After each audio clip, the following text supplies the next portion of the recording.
पता है दोस्तों आपको मधुबनी में क्या हुआ? मधुबनी में 2024 लोकसभा चुनाव पांचवें चरण का चुनाव खत्म हो चुका है, जिसमें मधुबनी जिला का भी चुनाव हुआ, मतदान हुआ।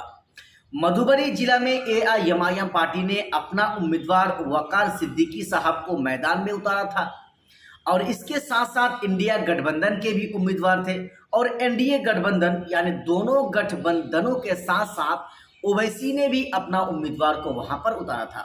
अब हुआ ये कि लोग जो इंडिया गठबंधन को चाह रहे थे वो इंडिया गठबंधन को वोट डाल दिए, जो एनडीए गठबंधन को चाह रहे थे वो एनडीए गठबंधन को वोट डाल दिए। लेकिन बीच से ओवैसी साहब ने महागठबंधन यानी इंडिया गठबंधन के उम्मीदवारों को बहुत बड़ा नुकसान पहुंचा दिया।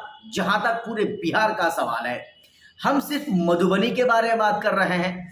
मधुबनी में इससे पहले एमआईएम यानी ऑल इंडिया मजलिस इत्तेहादुल मुस्लिमीन ने अपना उम्मीदवार कभी नहीं उतारा था और इससे पहले वहां पर सीधा सीधा मुकाबला कांग्रेस बनाम बीजेपी हुआ करता था, यानी गठबंधन बनाम भारतीय जनता पार्टी के बीच हुआ करता था। लेकिन इस बार का जो लोकसभा का चुनाव हुआ तो इन दोनों का तो मुकाबला हो ही रहा था, बीच से ओवैसी ने भी अपना पैर वहां पर पसार दिया, यानी अपना उम्मीदवार को उतार दिया।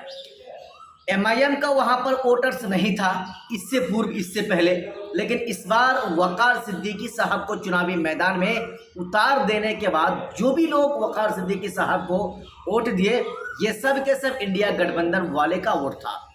अब यहां पर देखने वाली बात ये होगी कि जब 4 जून को जब रिजल्ट आएगी, जब चुनाव की गिनती होगी दोस्तों, तो कुछ नया आपको देखने को मिल सकता है। क्योंकि वहां पर 2019 की अगर हम आपको बात करें तो 2019 में भारतीय जनता पार्टी का वहां पर उम्मीदवार को फुल बहुमत के साथ उसको जीत हुई थी, उनको जीत हासिल हुई थी। अब जब 24 में जब वहां पर सीधा सीधा मुकाबला बीजेपी वर्सेस कांग्रेस का हुआ करता था और इस बार यानी 24 में ओवैसी ने भी अपना उम्मीदवार को वहां पर उतार दिया। एक चीज दोस्तों मैं आपको बताने जा रहा हूं कि इंडिया गठबंधन वाले को ओवैसी साहब बिहार में खास करके बहुत बड़ा नुकसान पहुंचाने जा रहे हैं। अब आप ये कहेंगे कि कैसा नुकसान, और वो भी ओवैसी इंडिया गठबंधन को कैसा नुकसान पहुंचाने वाला है। मैं आपको बता रहा हूं, ओवैसी और ओवैसी के चाहने वाले और बड़े बड़े कार्यकर्ता इस बात का वो इंतजार कर रहे थे कि हमें इंडिया अलायंस वाले अपने साथ ले ले, यानी अपने गठबंधन में शामिल कर ले। एक चीज दोस्तों जो मैं आपको बताने जा रहा हूं, किशनगंज ही एक ऐसा जिला है, एक ऐसी सीट है जहां से हो सकता है कि एमआईएम चुनाव जीत जाए। मैं ये नहीं 100% कह रहा हूं कि एमआईएम ही चुनाव जीतेगी, हो सकता है कि एमआईएम चुनाव जीत जाए, लेकिन इसके अलावा जितने जिलों से एमआईएम ने अपना उम्मीदवार को उतारा है, किसी भी जिला से ऐसा लग नहीं रहा है कि ओवैसी के उम्मीदवार जीत पाएंगे चुनाव। लेकिन भाई जब चुनाव जीत ही नहीं पाएंगे तो फिर उम्मीदवार उतारकर फायदा क्या होगा?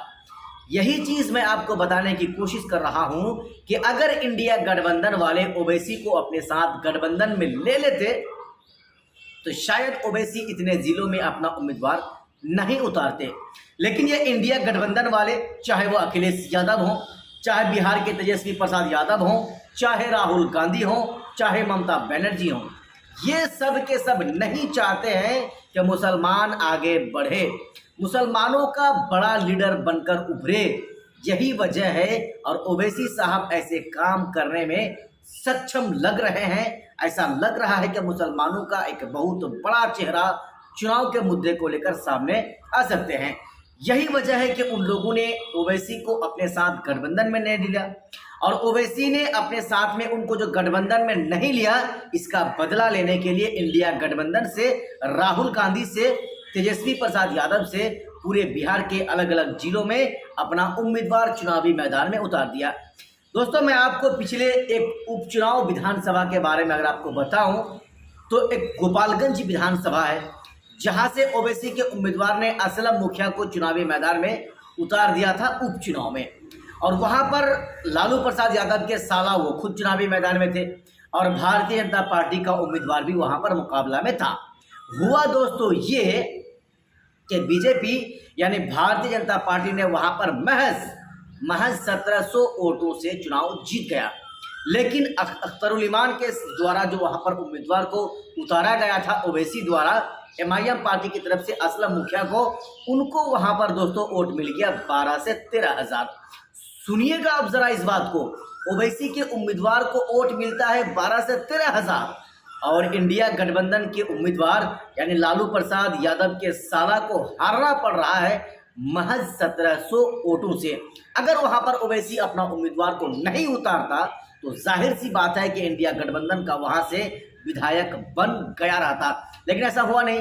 क्यों नहीं हुआ कि वहां पर ओवैसी ने अपना उम्मीदवार को उतार दिया था। बाकी आप खुद समझदार हैं, ओवैसी ने पूरे बिहार के अलग अलग जिलों में अपना उम्मीदवार को उतारा। क्या होगा सांसद के चुनाव में, लोकसभा के चुनाव में, ये तो आने वाला 4 जून को सारी चीजें हमारे और आपके सामने शीशे की तरह झलकती हुई हमारे आपके सामने आ जाएंगी। बाकी दोस्तों, आपने हमारा इस पूरा वीडियो को देखा, देखने के लिए आपका बहुत बहुत धन्यवाद। और वीडियो को ख़त्म करने से पहले हम आपसे एक छोटा सा रिक्वेस्ट करेंगे कि आप भी अपनी राय हमारे इस वीडियो के नीचे कमेंट बॉक्स में ज़रूर दें कि क्या ओवैसी ने जो बिहार में किया क्या वो सही किया, इतने जिलों से जो उम्मीदवार उतारा क्या वो सही किया, इंडिया गठबंधन को वो नुकसान पहुंचा रहे हैं या नहीं पहुंचा रहे हैं। आप भी अपनी राय हमें ज़रूर बताएं। खुदा हाफिज़।